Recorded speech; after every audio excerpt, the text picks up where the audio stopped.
Thanks for listening to Exploring the Wineglass podcast, the podcast for people who love wine. I'm Lori Budd, a UC Davis winemaking program and WSET Level 2 graduate. You can find Exploring the Wineglass on all the socials as well as your favorite podcast catchers. If you haven't subscribed yet, now is the perfect time. I promise I'll never tell you what to drink, but I'll always share what's in my glass.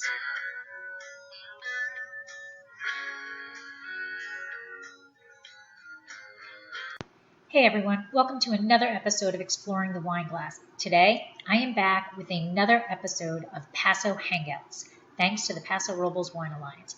We all love wine, and what makes wine awesome, come on, let's face it, is alcohol.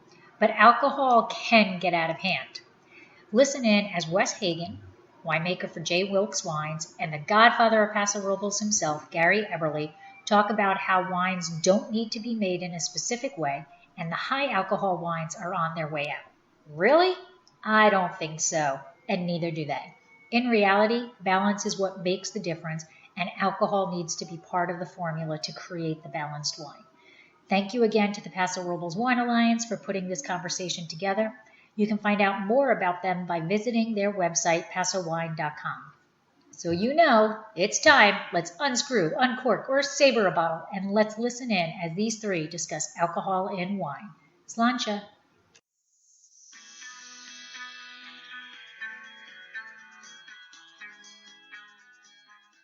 Hey everyone, I'm Chris. I'm with the Paso Robles Wine Country Alliance, and we are back for another hangout, another live hangout, and this is going to be a fun one today. You'll notice that there are only 3 squares instead of 4 because I thought, these two guys, as you could already see, they're already talking, they're already chatting, and this is gonna be a conversation that we've been here drinking for 2 hours.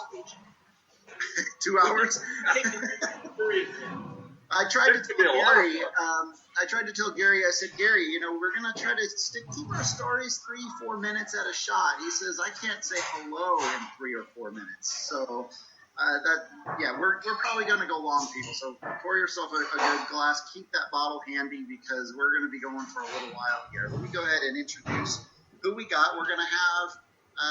We're just going to jump right into conversation after I introduce them because, in a way, these brands they are iconic. So we've got Wes Hagen. He is the winemaker and brand ambassador over at Wilkes Wines, and he's joining us.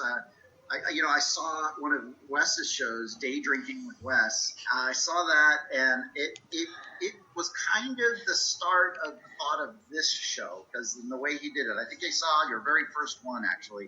It popped up on my Instagram Live, and I was like, that's cool. There's no script. He's just hanging out and talking. I can do that, but I can do that with other people. So that was kind of how we started this thing. In a way, we had other ideas too, of course. And then we also have Gary Eberle of Gary Eberle.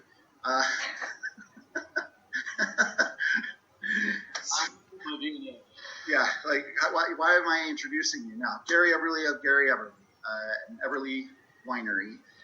Gary, the godfather of Paso Robles Wine Country, blah, blah, blah, all that good stuff. He's just a big, cuddly, big teddy bear is what he is. And I've invited him to be on the show today with Wes, thinking this is going to be a great conversation. What are we talking about? We're talking about alcohol, ABV, and why it matters or doesn't matter. I don't think it matters. When you have a balanced wine, it's a good wine, and that's that. Show over. No. So, that's enough. Let's drink. I'll drink to that. As long as there's alcohol in it. Makes me feel like Lee Marvin and Cat Ballou. I'll drink to that. Yeah, I'll drink to that. So the impetus of this show, I was talking to Wes about being on the show, and he says, hey, Paso gets things ripe, and then there's this perception that, all the sugar, that we have high alcohol, but we're making really balanced wines in Paso. Let's talk about that. And great idea, Wes. Thank you. And thanks for being on the show. Talk about it. Well, I am sick and tired of people telling me that wine needs to be made in a certain style. I'm sick and tired of people telling me that high alcohol wines are somehow profane. That somehow, I think we got going with this in pursuit of balance thing, that the IPOB guys and women, obviously Letty Teague being an important part of that whole thing, kind of jumped in and sort of coerced or co-opted, I guess is a better word, co-opted the idea that balance means low alcohol. I think as human beings, we have been struggling for 10,000 years to make higher alcohol wines. The first wines human beings ever made were like Neolithic, kind of like Nouveau Rosé. They would have been foot stomped. The juice would have been basically fermented with whatever feral yeast was flying around from the wasps and through the sky.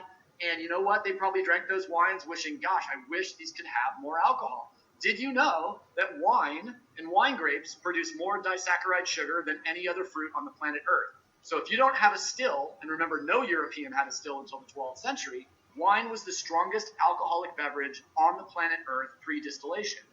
No other fruit on the planet Earth produces more fermentable sugar than Vitis vinifera.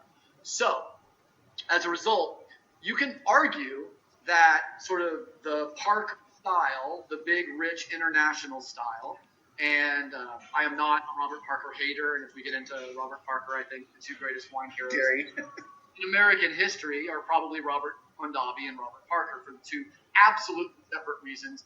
Robert Mondavi to get people to drink fine wine at table and to use wine as a gracious part of the human lifestyle. And Robert Parker, who got people drinking fine wine in the United States, talking about fine wine, separating the wheat from the chaff, saying, you know, there's a lot of crappy wine out there. So here's some good stuff. And he hit the 82 Bordeaux on the nose and we got rolling. So I can argue the wines I love to drink have a sense of balance that I don't necessarily find myself excited by super high extract wines.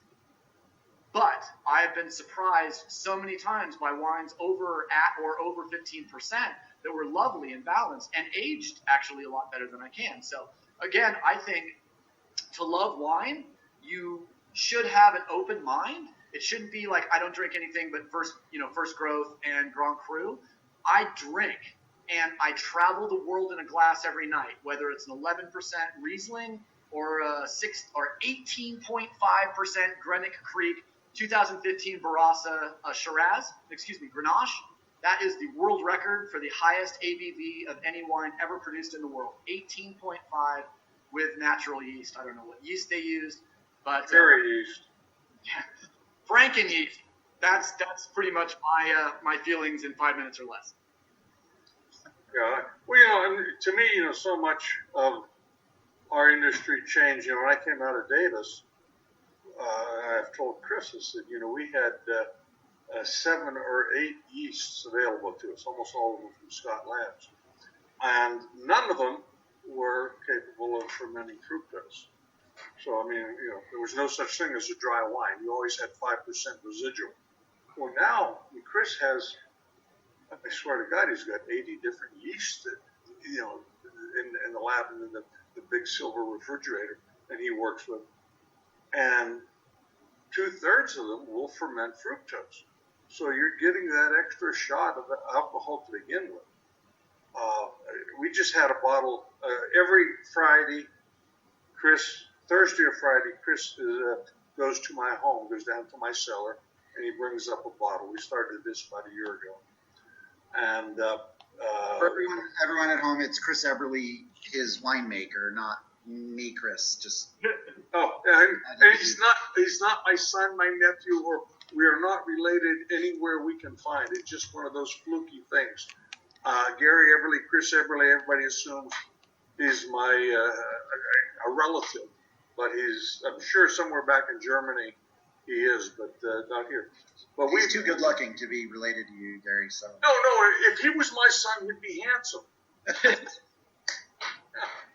But he brought up an 82 cab, and it was a sweepstakes winner at LA County. It was one of 5 reserves I made, although he brought the estate, not the reserve. I made 5 reserves in the 80.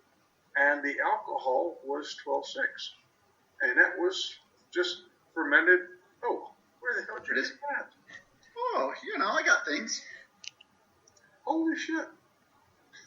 Okay. That was my 82 12.6. Yeah. And that's fermented well, it was there was no fermentable sugar because we were using Pasteur Red yeast at that time, and Pasteur Red would not ferment the fructose. If I had been using one of Chris's, the alcohol now would have been about 13.3. 13.2, 13.3. So the evolution of these, and people say, well, why do you use these new yeasts? Well, Pasteur Red, man, it generated hydrogen sulfide like you can't believe. There were so many downsides to it, and now you get these new yeasts, and they will take. And I say, Chris, what the hell are you using 26 yeasts for this year? Because each one, he'll ferment 3 different lots of, Viognier or Cabernet with 3 different yeasts in different tanks, and you get different characteristics, and then you blend them together. And I think it's one of the reasons that we saw in the late 90s, early 2000s, such a really significant jump in the quality of the California and the industry winemaking overall, because the bugs we got to work with are so much better. I remember back in the 70s. Oh, don't touch your face, Gary. You don't know where my finger's been. When Bob Travers first started coming out with these up on Black Thomas Mountain, and started coming up with these big high alcohol zins, and almost everybody we kind of looked at them and go, oh man, but it was Zinfandel. It's easier to get high alcohol zin, and then all of a sudden our industry towards the middle of the 80s, and I don't want to say Robert Parker didn't have an influence, because I think he did, but it wasn't just Mr. Parker, started chasing higher alcohol. And I've had Zinfandels. I didn't make them, but it was Zinfandels that had so much alcohol that if you didn't like them, you can use them as a bathroom disinfectant. It would just, frequently hot. But, at the same time, Zinfandel was a good wine to use because one of the things that covers up hot and covers up alcohol is fruit. And that's why I think the Viogniers at 15 and a half alcohol, because of the fruit is there. Fruit covers up alcohol. It covers up a whole lot of alcohol. Now, do you think, Gary, when those wines start to lose their baby fat and they get 3 to 5 years in the bottle, do you think those wines that were saved by the extract, when the extract falls off of that wine by virtue of something totally un-American, which is patience in the cellar, do you think that a 5 to 7 year old 16% Zin can still be in balance? And I can only speak from my experience. I've got every wine in my cellar that I've made since '76. At least a case with 2 exceptions, and those I've got 8 and 9 bottles respectively.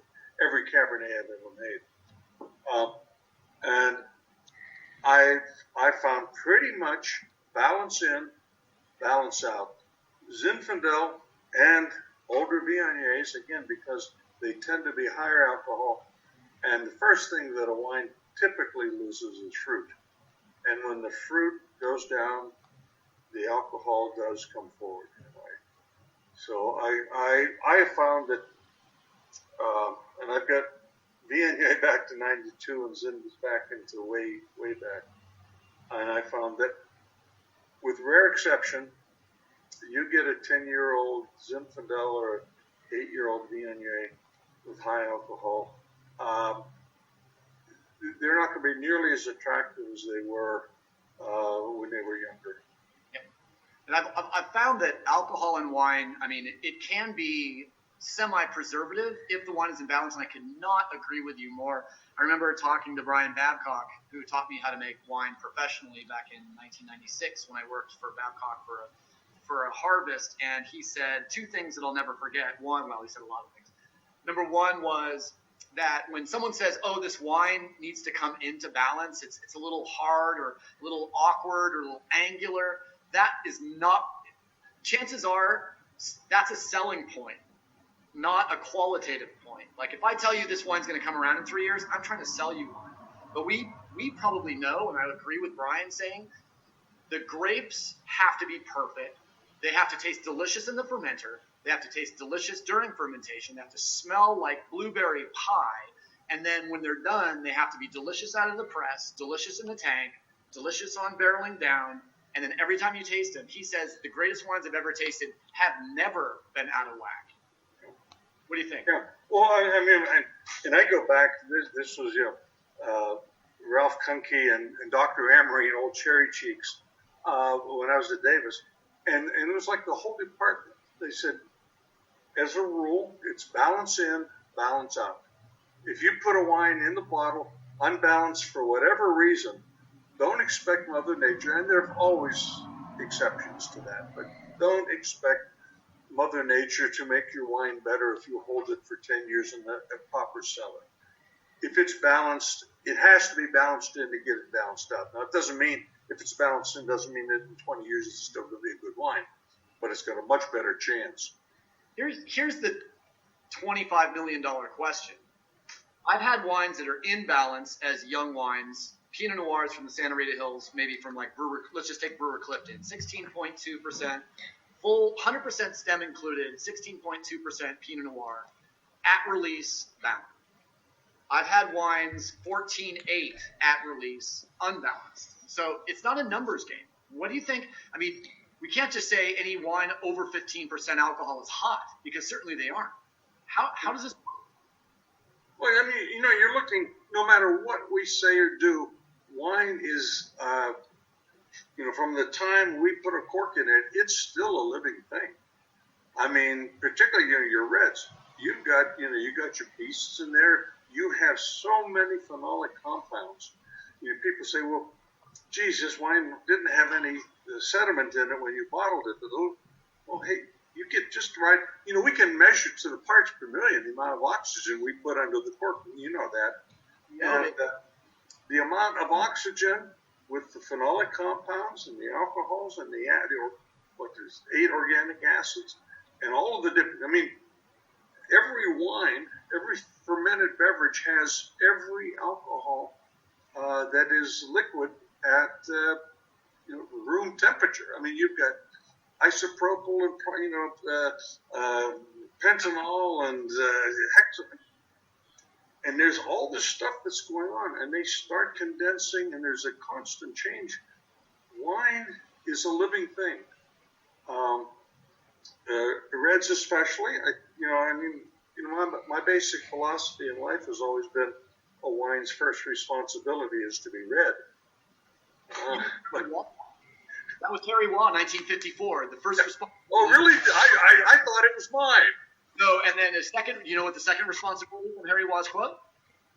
Second responsibility is it's Burgundy.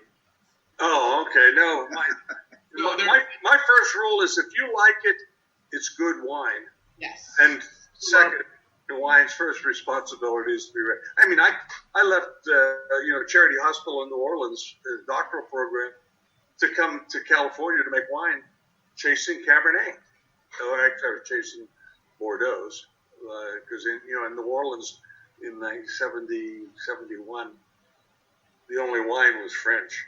Yeah. Maybe a jug of Parmesan or something.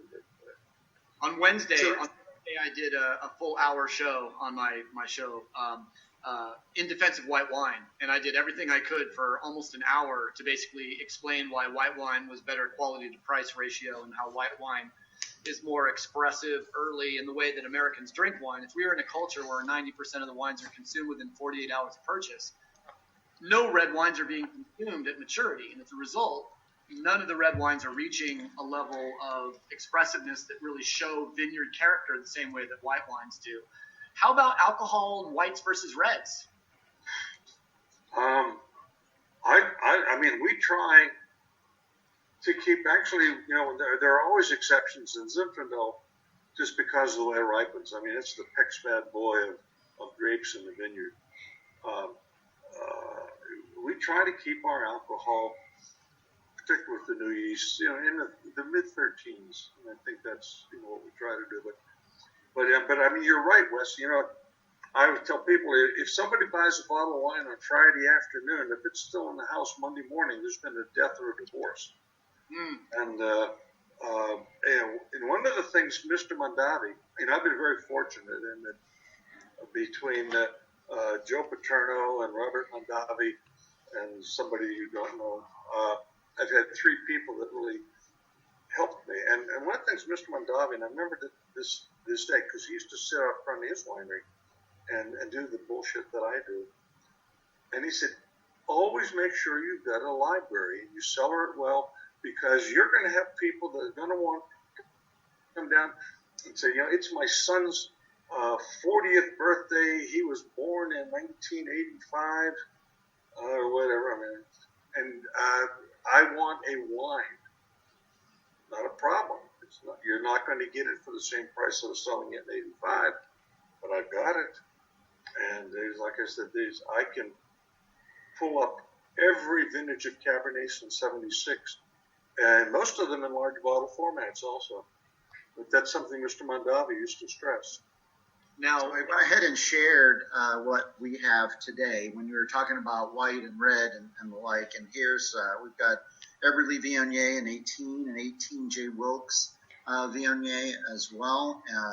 Then a Cabernet Sauvignon 17 from Eberle, and then a 16 J. Wilkes Highlands District Zinfandel. When we were talking about alcohol and this conversation, we were wanting to put forth things that maybe were a little different than, say, maybe what people are normally used to, or at least that mystique of what Paso is. Because when we travel around and we're talking about Paso, and I'm sure you guys have seen this too, especially over the years with you, Gary, running and being a Paso advocate, is that instantly people write Paso off as being high alcohol wines or maybe hot wines. And in my time at the Alliance now, promoting Paso Robles, I've definitely seen a decline in that. I definitely have seen how people are now taking our wines more seriously, and we have that. We showed that older bottle that was 12.6, so it wasn't always like that. There was just be a few bad eggs or something like that out there. No, I mean, if you look at my wines from the 70s and up through the 80s, I don't think you'd find anything over a 13.5. And when I was wine, I quit being a winemaker in 97 was my last vintage as the winemaker at Eberle, although I still kibitz a bit.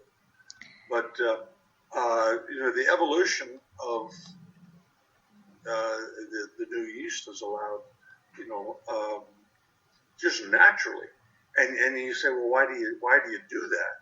Well, you're using this yeast and this yeast, and each of them give a slightly different character to a wine, and most of them are very nice. A lot of these are coming out of Geisenheim in Germany and the Pasteur Institute, and modern genetic technology in yeast cultures is unbelievable. And like I said, what we had available to us in the 60s and the 70s, I mean, it's like the Lamborghini versus the Conestoga wagon. It's made it tremendous, and not just that, but there's so much that the industry has changed in the last 50 years that I've been involved in it. That and I mean for the better. I think this is. So far, this is sort of the glory years of the industry. I mean, it's amazing. I remember when we used to judge wines. I've been judging wines forever and ever. And I remember in the 80s and the 90s, you get a panel of lemonade.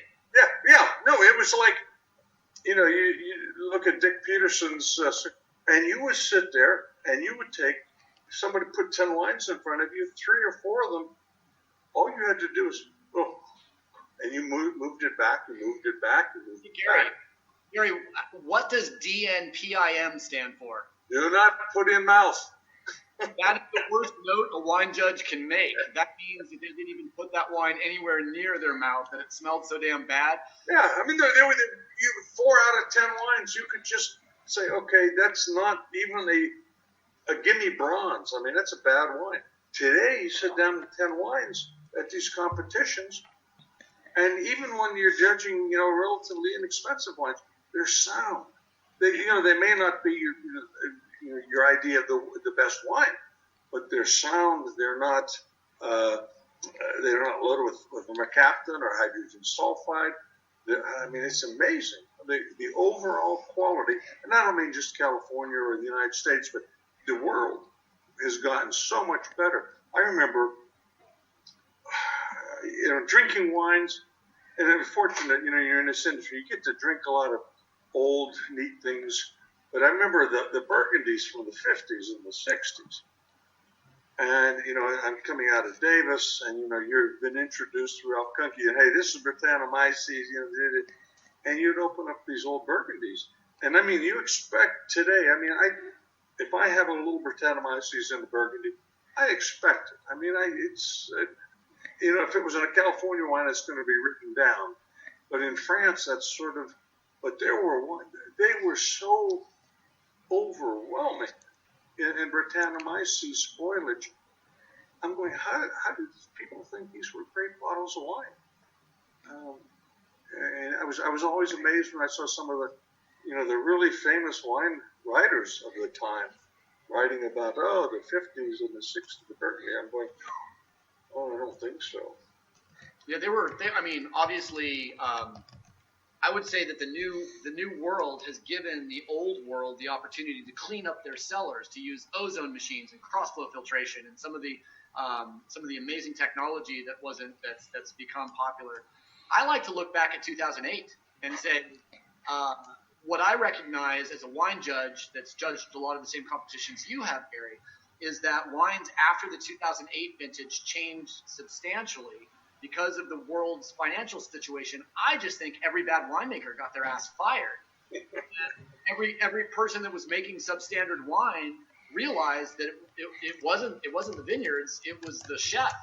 And that we have now come to this moment in 2020 where there's more financial difficulties because of the pandemic, but also we are in the golden age. Even before 2020, we were in the golden age. There has never been a time in the history of the world where wine hasn't been of higher quality and least price. I will argue that any bottle around $10 currently is better than the wines that were being consumed by the dukes and the duchesses, the kings and the queens of Europe in the 16th, 17th, and 18th century. No question. Yeah. Winos under a bridge are drinking better wines than kings did 200 years ago. So that's why you've seen me under the bridge a lot. That's it. I knew you were a troll. I just knew it. No, but it's just a matter of, wow, are we lucky to be living in a time where we can travel the world in a glass? We can do 150 countries, in the next year for under $20 a night, and we can travel to those places and taste the actual flavor of liquid culture, which I think is just so important. Hey guys, I've got somebody asking a question, and I think instead of just doing the question and that's it, I'm going to promote him to a panelist, and it's someone that you guys know, and actually from the Cork Dorks radio program. Okay, so let me say, you have 1% you can mess with as far as the ABV. Have you ever heard or experienced the TTB audit or fact check a winery on their ABV? And are there ever decisions made in the cellar that would move one to want to do something either directly or just fudge the ABV a bit to make it more appealing to the market? And if so, are these decisions for the consumer, maybe hypothetically they're for the scorer, the wine buyer? I would love both of you guys to chime in on that. Well, it used to be 1.5% variable. You could go up or down. And there's a rule, and it was really, at that time, it was VATF. And they weren't really concerned about it until you got up to like 13.8, 13.9. Then they wanted to make sure, because once you hit the 14, you got bumped into the bonus round as far as taxes. And they were very, very conscious of those wines. When you hit 14, your tax went up about 5 times what it was under at table wine. And that was, but I have not had a wine audited in 2 decades, so I don't know. I would say they've sort of walked away from it because so many wines were up, and we just, we put to the 10th what our alcohol is on the label, and if we pay the higher tax, which we just figured part of doing business if we get something over 14. Yes. I'm going to go ahead and agree. First of all, I have heard of audits, but I've heard that the only place that they pull bottles is from supermarket shelves because they're kind of lazy.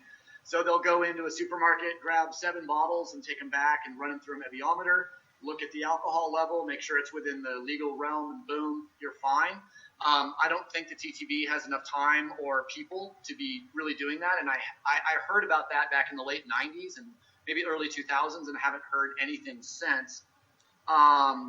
So, and I think that 14% is amazing. One thing about the Miller family that I'm really, really proud of is we have our own internal lab.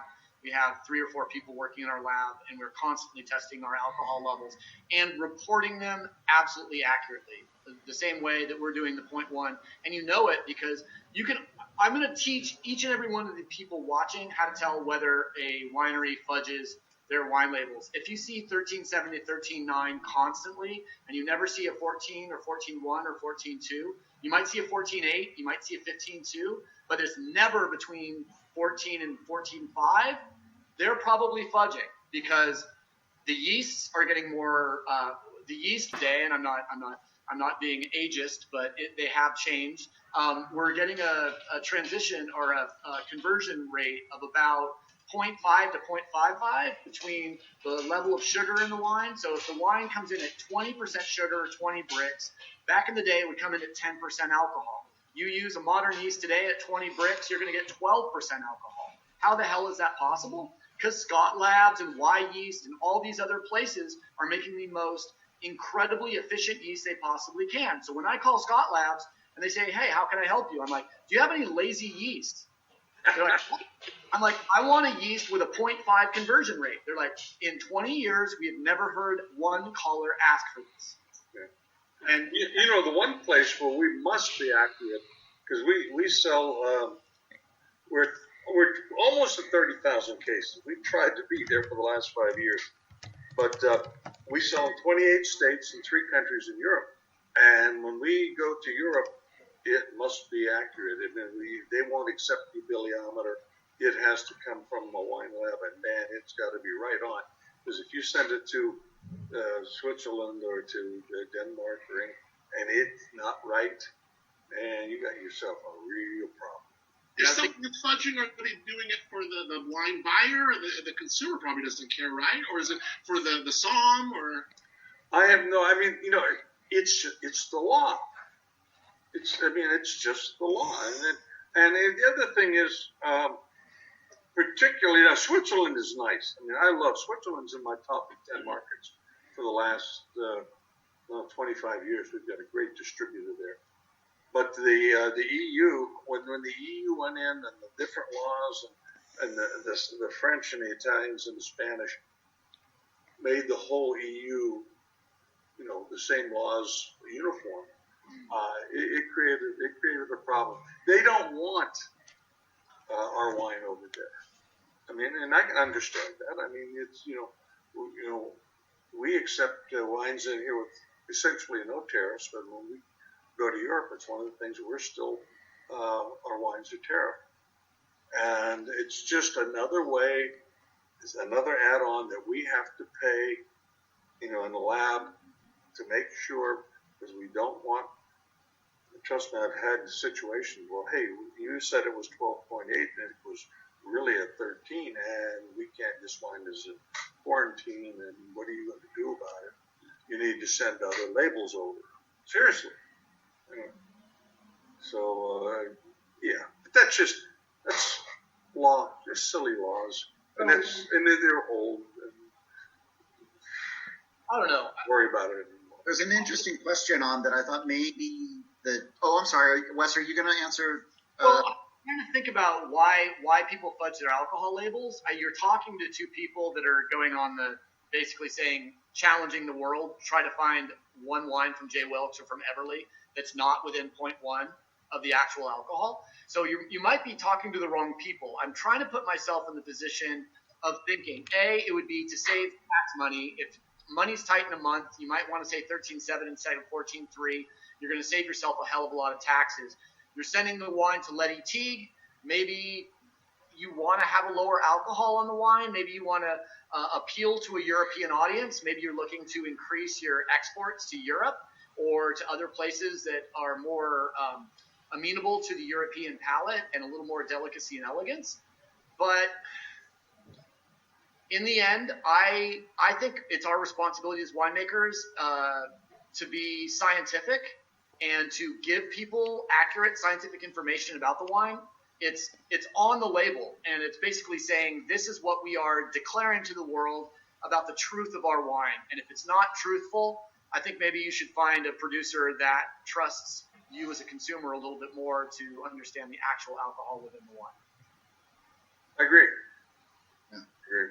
We've got an interesting question that I'm going to kind of modify a little bit here. And it's basically asking about native yeast and how we're talking about commercial yeasts. However, where I would like to take that is they ask what the prevalence of one type over the other is. But I think modifying that question would be native yeast. Using that, how much are you really rolling the dice then at the end of the day as far as what ABV is going to come and kind of turn out to be? Or is it at this point in time, native yeast is just, it's still working and it's still, doing what it needs to do? If you're going to use native yeast and you're going to roll the dice, if you go to Vegas, you're going to be a loser. The native yeast, I'm always amazed at guys who, get into this business as home winemakers or everything, and they look, it's romantic. I'm sorry. Our whole industry, there's so much bullshit in our industry. And native yeast, yeah. Our ancestors got drunk on native yeast, and it wasn't what they got in the, when they were fermenting. It was the fruit that hit the ground and started fermenting. And, they would come along. And it's just like the cedar waxwings eating the entire canthaberries and then getting drunk and falling out of the trees. Hey, there's alcohol there. But native yeast will create alcohol, but they create a whole lot of other things that you don't want in your wine. And I'm going to go. And anybody that's using native yeast, in my opinion, and they, and I know some people that swear by it, I think they are severely brain damaged. Dame Bramage? Well, let me go off on Dame Bramage for a little bit. First of all, there's no such thing as native yeast. Everything is feral, and everything comes from the gut of a wasp. A couple of Italian scientists have just discovered that how yeast overwinters, because yeast, Saccharomyces cerevisiae, will not actually overwinter in a normal cold environment. So they found that it's actually overwintering in the gut of specific wasps and yellow jackets. And these yellow jackets move into the vineyard and spread this yeast. Every yellow jacket on the planet Earth is born with Saccharomyces cerevisiae in its gut. And this is really, really interesting stuff. So these bees are moving these yeasts around. Where did the yeast come from? Well, they could have been truly native, but what I'm going to suggest is when anyone says native yeast, I would suggest you say, don't you mean feral? What we're getting is whatever yeast is in the environment. Is it Saccharomyces cerevisiae from California? Probably not. Is it Saccharomyces cerevisiae at all?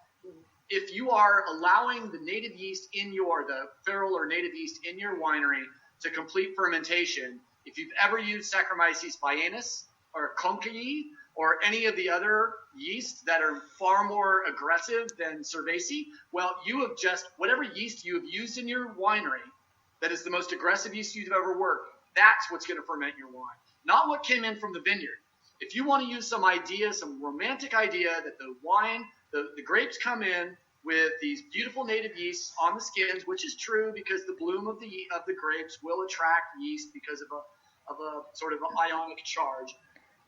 But it's not that. It's whatever is in the winery. So if you've ever used a Bianus yeast, that's what's going to take over your winery. So I believe that letting a fermentation start on whatever yeast is in the winery is fine. But then once I start seeing it starting to warm up, I'm going to inoculate with whatever yeast I think is going to make the most beautifully, commercially acceptable product. Because my job is not to reinvent the wheel. My job is to provide wine for people at table. And now, a word from our sponsor. Did you know that Dracaena Wines now has a wine club? We named it the Chalk Club. Draco is on our label, but Vegas was getting a little jealous, so we decided he deserved to be our club spokesdog. In Las Vegas, betting chalk means that you are betting on all of the favorites.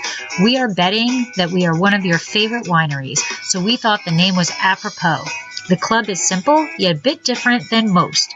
When you wager on us, we will ship you 3 bottles of wine twice a year, once in April and once in September. You can choose all red or mix of red and rosé. You immediately receive 15% off of all your wine purchases throughout the year, but what makes our club stand out is the progressive discount. Let your club membership ride into the next year. Your discount increases. Each year you parlay your membership, you receive an additional 5% off up to a planned maximum of 25%. Your club shipments are discounted to a flat $15, plus we'll cover your club shipping cost for your second shipment. That's $15 house money in a sure bet for you. So please head to our website, dracaenawines.com, and find out all of the benefits of joining the Chalk Club and how to sign up. We've stacked the odds so that you can get our award-winning wines without breaking the bank. But the real exception to the native yeast, and this I think is almost legit. You go into Burgundy and Bordeaux and the old Italian and Spanish vineyards, where when people would make their wine and they would work with the yeast and something that would eventually overwhelm and become, but they would take their pumice and they would spread it out through the vineyard, and eventually the Faro yeast was actually this yeast that they had been using for 10 decades or a century, and had been it became the dominant yeast, which was good. In the New World, we spread our pumice in the vineyard every 5 years because we don't have enough, and we stockpile it until you get enough where you can justify putting loads and loads of it into a manure spreader and spread it through the vineyards. But we're at that time we're spreading 25 different yeasts. So we inoculate big time. We want, when Chris says, I want, this is what I'm trying to do with this lot, this is what I want to do here, boom. When I made Muscat, back in the 70s, I used Epernay too. I mean, it was a cold tolerant yeast because we could ferment at 49 degrees and it keep popping. Now Chris says, I say, are you using Epernay too? He says, oh man, no, I got 3 different lots, I got 3 different yeasts, and they all add a little of this. Interested in using different yeasts because instead of making traditional blends, we generally make varietal wines. So we want to look for ways that we can get complexity out of a single varietal, out of a single vineyard. Sure, yeah, and the other thing is too is that when we started our industry in the New World, I'm talking South Africa, Australia, New Zealand, South America, the United States. Europe had a tradition that went back centuries millennia. And, what did we have to offer? How could we improve? And the thing was, there's so many, and I remember traveling in Europe in the early 70s, and I was appalled at the wineries and how dirty and ancient and run down. I mean, the equipment, I was going, man, I wouldn't pump water with that pump, let alone wine. In the New World, and we were very fortunate, and most of our technology came out of Germany and Italy, but we benefited from having new wineries and the new technology and the new science that the industry, and now you can't tell the difference between the new European and the new world wineries. Yeah. They've adapted that, and they've picked up on a lot of the science. So we've got a question from Facebook Live. It says, in British Columbia, brewers are making many types of barley wine, some as high as 11.5% ABV. They want your opinion on them using the term wine in their marketing strategy because they think they're just strong beers. I could really care less how beers. I drink a hell of a lot of beer. I'm a huge beer fanatic. I travel all over the United States tasting beer from Treehouse all the way down to, in Boston all the way down to San Diego. Damn, we are in another golden age of beer, and American craft beer is basically changing the world of beer anyways. And so I have absolutely no problem in whatever you want to call your alcoholic beverage. If you want to include the word wine on it, I get it. I mean, barley, it's going to have. You can call anything wine as long as you say it's barley wine. Or up in Alaska, there was a guy making wine out of milk. Tedeschi over in Hawaii making pineapple wine. Yeah. But if you just say wine, it has to be grapes. Although I wish they would call sake rice beer, because it really is not rice wine. And Eberle yeast, again, I think in Belgian beer and as well as in sake, that really runs the show.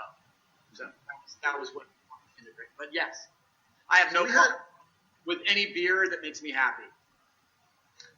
We had an interesting conversation choosing these wines and why, and I thought now we can maybe transition into talking a little bit about the wines that we're having. And I'm sorry, everyone at home, that you're not enjoying these amazing wines right now with us.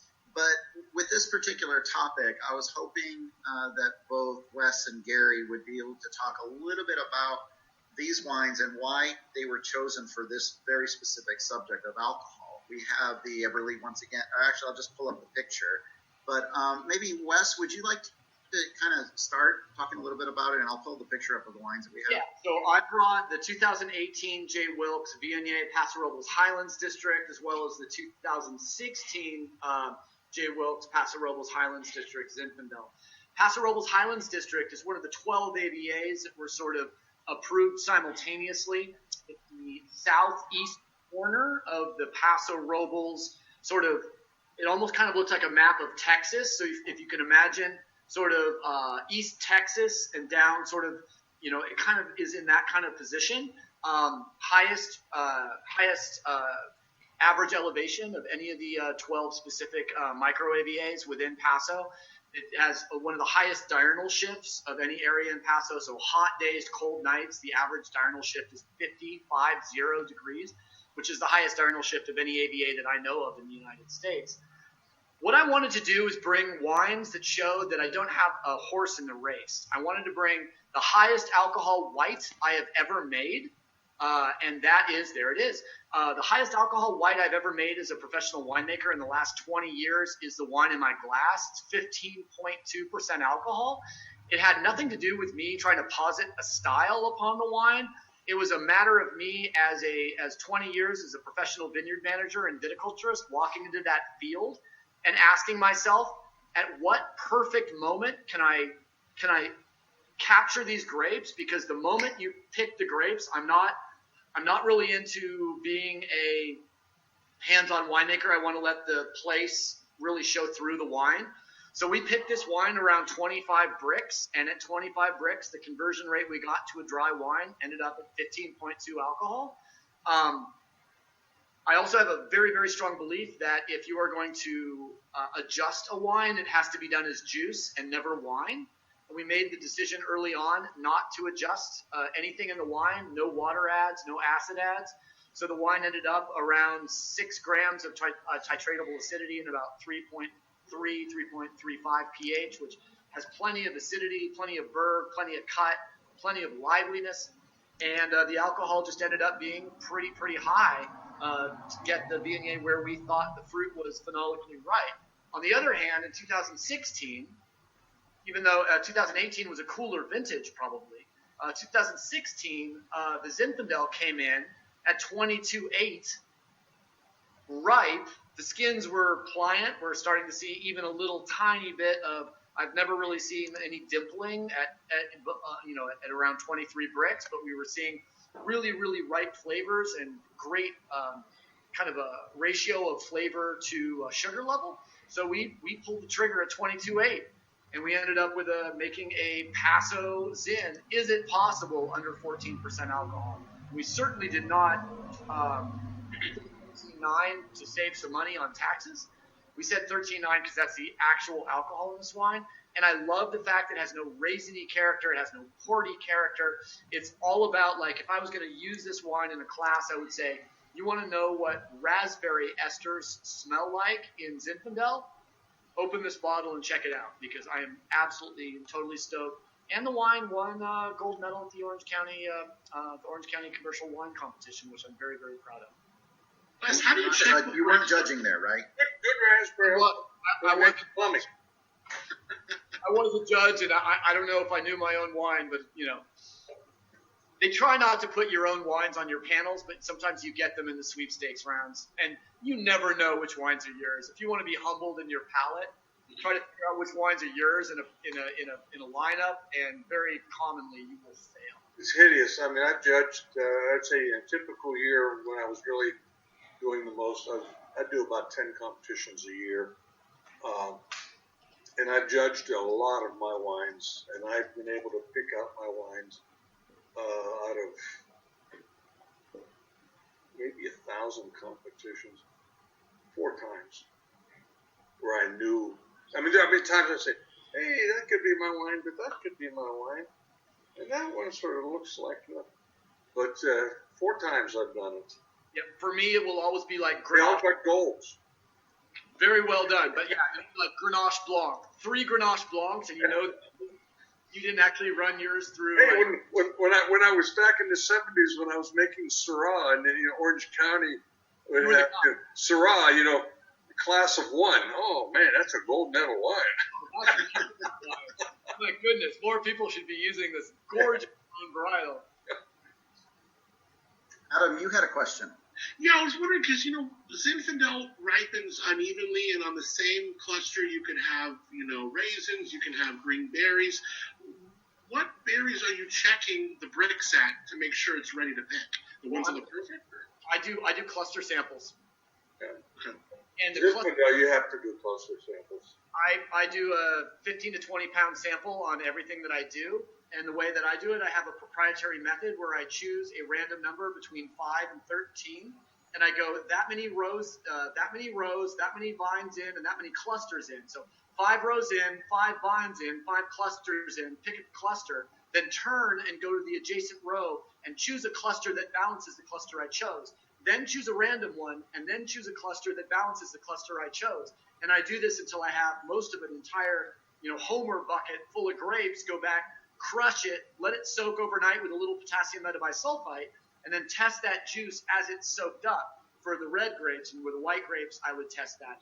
And the key is Gin or any other grape, Nebbiolo, Dolcetto, Barbera, that has big ass clusters. You really do need to use the whole cluster and the problem is that one berry on that cluster is 19 bricks, and one cluster on that.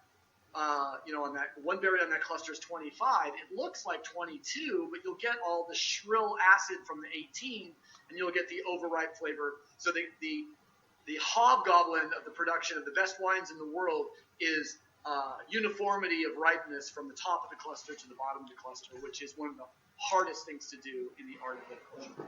The only reason that Zinfandel succeeds as well as it does in California is we have no humidity. Because you get just a hint of humidity, a little bit of water, Zinfandel just rots. Sour rot. Chile and California it's the only place it's really going to do well. And unfortunately, it's one of those things. There are varieties like Chenin Blanc and some other varieties that you don't want to plant Paso Robles. But certainly Zinfandel, California is, I would say, very fortunate in that. And you go back to the gold rush days. One of the reasons that Zinfandel became so popular, it throws a big crop, it throws a second crop when the first crop is frosted, and it throws a tertiary crop when the second crop is frosted. And the tertiary crop is the best balanced. Because Zinfandel will hang more fruit than even the trellis can support, let alone the vines. It's just got so many problems. Gary, talk about your Viognier and talk about the Cab, which is basically like, the flagship of the Eberle Wines. Yeah, well, we're very fortunate in that for a winery of our size, close to 30,000 cases, we, in the last 5 years, I don't think we've had a single wine that we had 12 months supply of. So everything, like right now, the 2017 Cab, we're pushing it.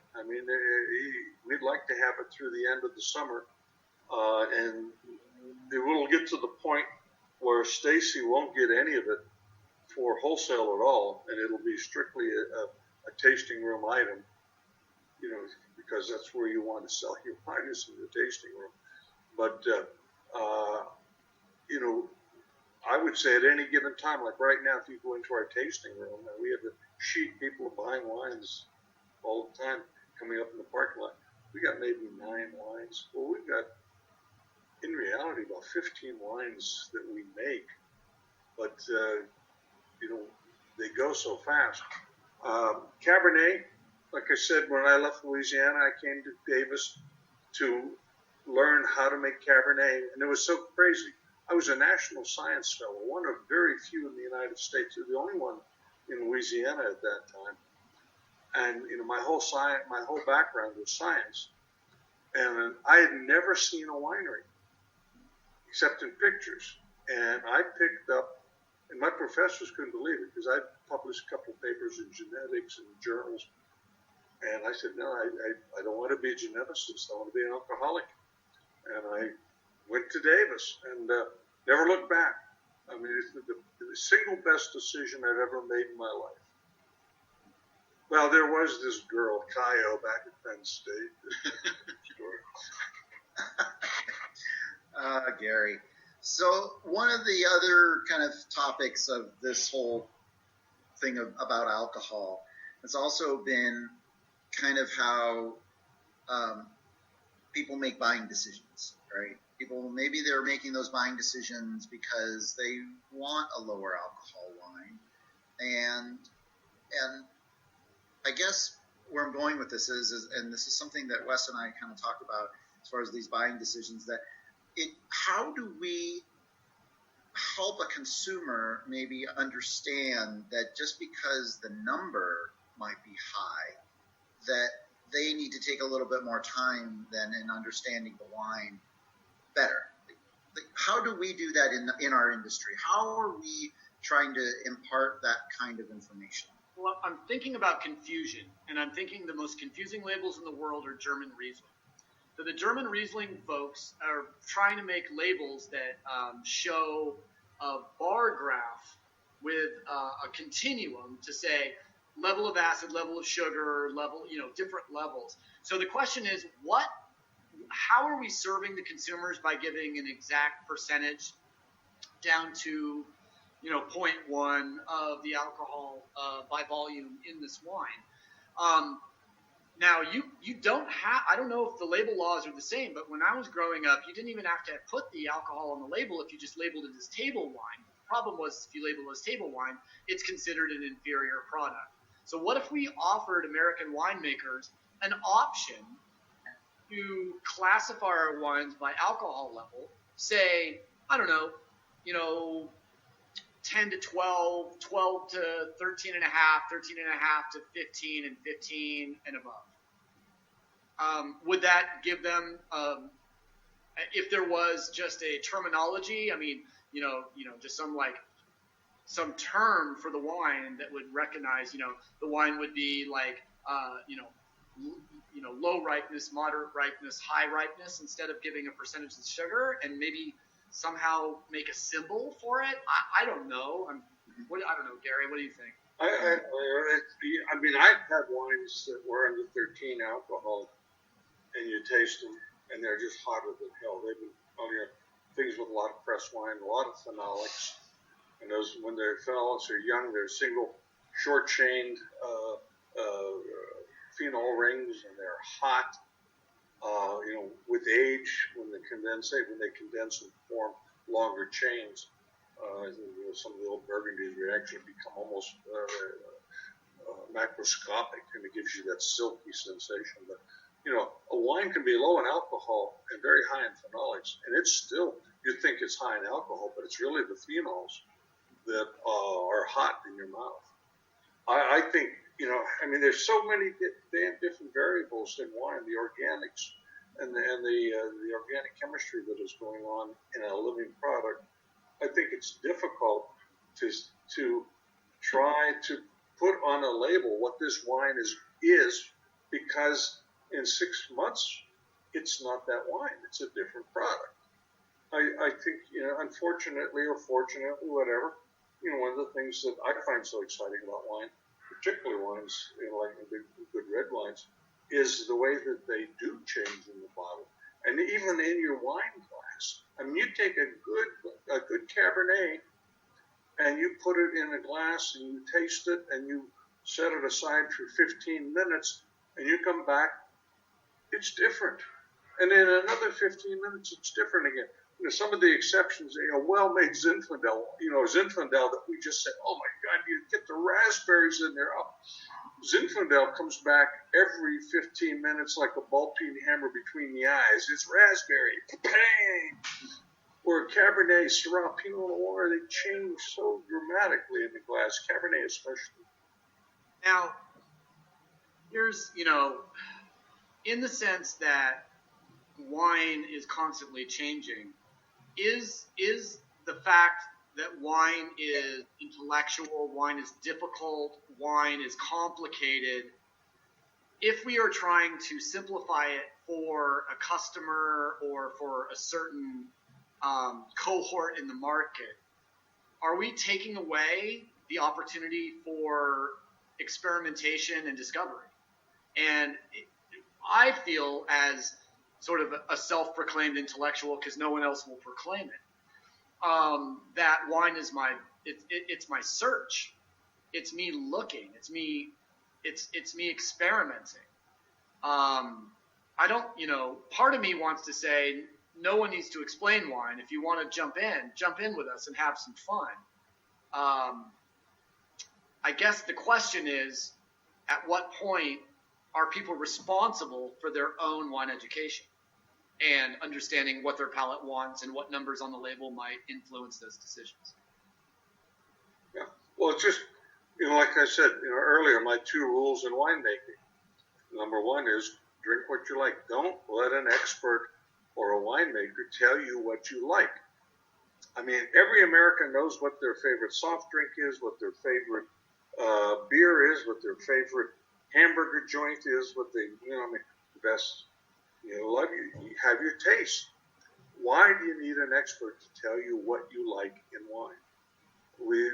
Our industry has been dominated, I think, too long by people that try to make you think that what they like is what you should like. If you like it, drink it. If you don't like it, don't. If you want to have a good German, Qualitäts wine, Riesling, with a great steak, go right ahead. I just don't want to come to your house for dinner. But But don't be, there's so damn many rules. It's a beverage. It's something you are going to rent for 5 or 6 hours. You're going to take Cabernet and convert it to Chardonnay in about 6 hours. Don't be intimidated. It's a beverage. It's something that makes life easier. It makes mother-in-laws palatable. And with that, so I want to thank guests today, Wes Hagen with J. Wilkes Wines. Thank you so much, Wes. Eberle Winery. Gary, thank you. And Adam Montiel. Yeah, baby. Great job, guys. It was so nice and fun to be here. Happy Memorial Day weekend. Happy to you.